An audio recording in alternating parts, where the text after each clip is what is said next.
So this is the first part for looking deep, like a deep dive into back pain and how to um, create changes in your posture and your habits, as well as corrective exercises.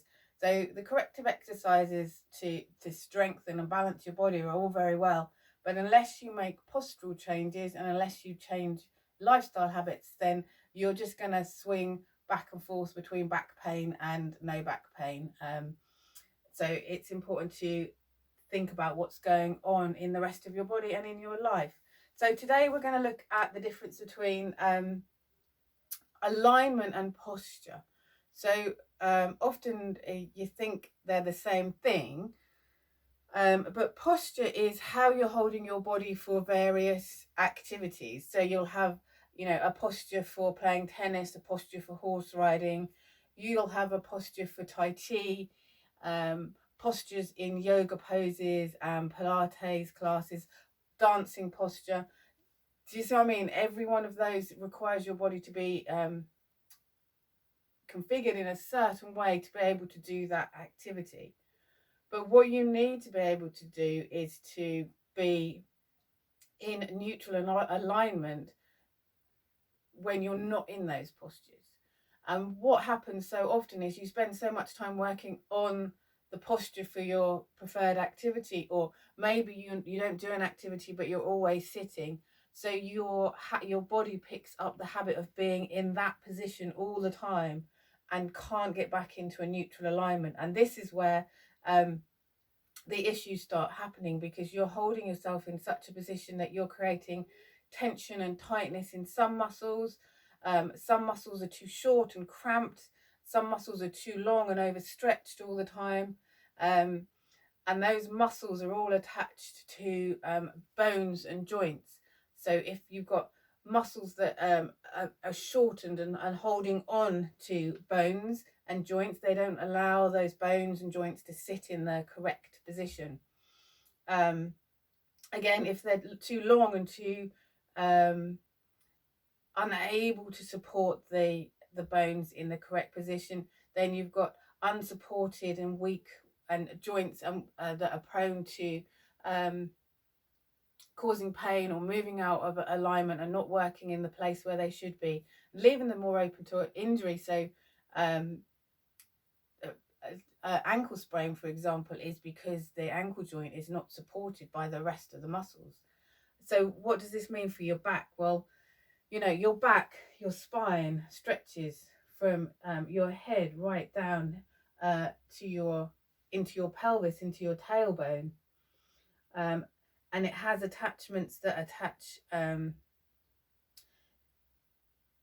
to your breathing muscles, to your arms, to your head, to your abdominal muscles, all the muscles, of course, around your back.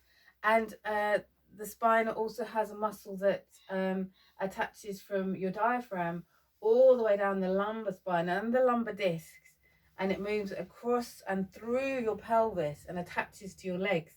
So whatever's happening in your legs and your feet will have a knock-on effect on your back.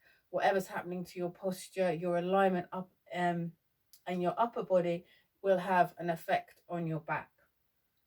We tend, the most of us, to be in a very hunched position, with everything that we do is in this position. And I bang on about this a lot, but you end up with weak thoracic muscles and vertebrae, because they're always in this one position. They're tight, they're tense. They can't, a tight and tense muscle is a weak muscle that can't actually hold you up. And it just leaves you more prone to issues and injuries.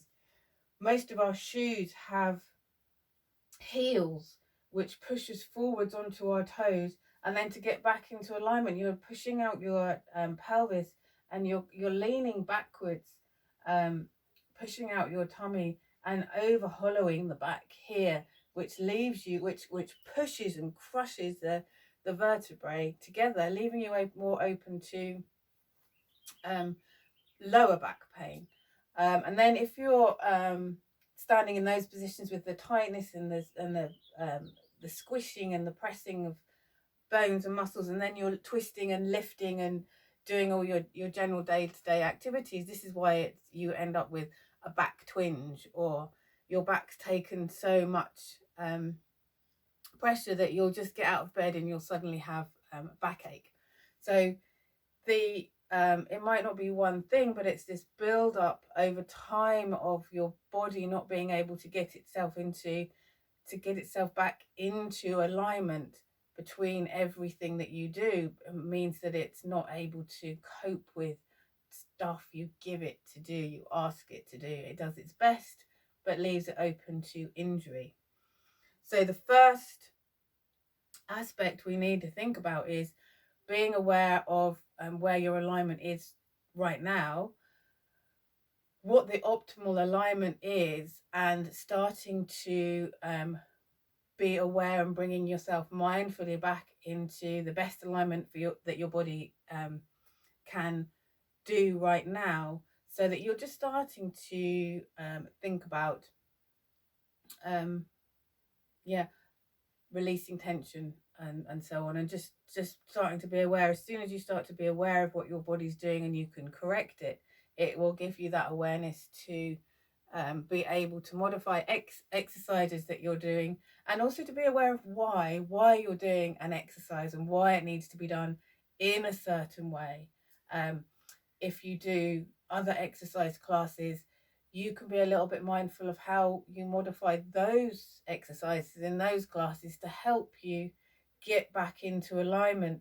And the more you do that, the more resilient your body will become to the point where you can just do stuff without having to be mindful, because you've built it up to be strong and mobile and flexible enough to, and balanced enough to be able to bounce back from things.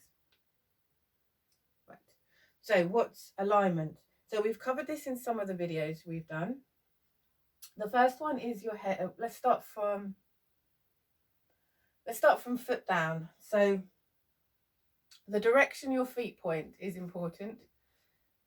You want them to be pointing straight ahead. Now,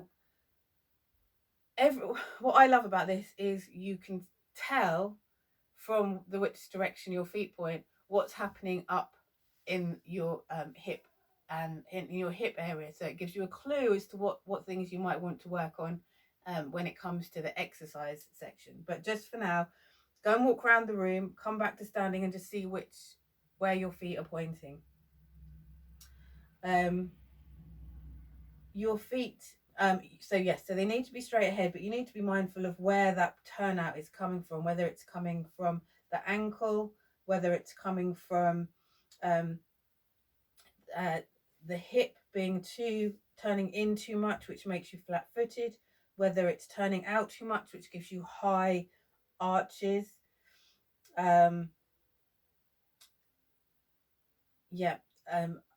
Mostly stuff from the hips, but it's something just to kind of be aware of right now. You want your feet to be hip distance apart. So a lot of the time we think of this as hip distance apart. That's too far apart. You want to find the bony prominence in your hips. So if you put your hands on your hips, find the bony bit underneath your fingers, then draw a line straight down from there, and that is hip width distance apart. So just have a play while you're here and just feel what's natural for you, what the habit is that the way you stand. Do you tend to stand too wide or a bit too narrow? And just kind of get used to this being your new normal habit of standing. The next thing you want to think about is making sure that you're not leaning forwards and all the weight is in your toes. This is giving us that kind of arching back and thrusting out position, which immediately puts pressure down here on your lower back. So think about bringing the weight back into your heels. And again, if you're not used to that, if your quads have been holding you up in this position, it might take a while for you to build up the muscles at the back to be able to hold you in that position. So don't throw yourself backwards. Just start to think about calming backwards. And of course, this is where shoes come in. You've got shoes with heels on, you've got no chance of being able to bring your weight back, but that's for another day. The next point is your pelvis alignment. So when you're looking at aligning your pelvis, you're thinking about these two bones. These are the hip bones I was talking about that are here, and your pubic bone. So you want them to be aligned on the same plane. Yeah. So what we have a tendency to do is tuck our pelvis underneath us, so the pubic bone is much further forwards than the hip bones. So you will gently untuck until you can feel those 3 points. You want to imagine that if you were laying down in some sand, then those 3 points would all make a mark in the sand. You also want to be careful that you're not sticking your bum out and finding that your hip bones are further forward than your pelvis. Then your pubic bone. So have a play, locate those points and just practice tucking under and sticking out and just coming back into balance. Now this is sometimes, for some people, it can take a real long time to be able to feel where their pubic bone and hip bones are and whether they're in alignment or not. So just take your time, feel, it's not often an area that we tend to think about down here. So just have a little bit of a play.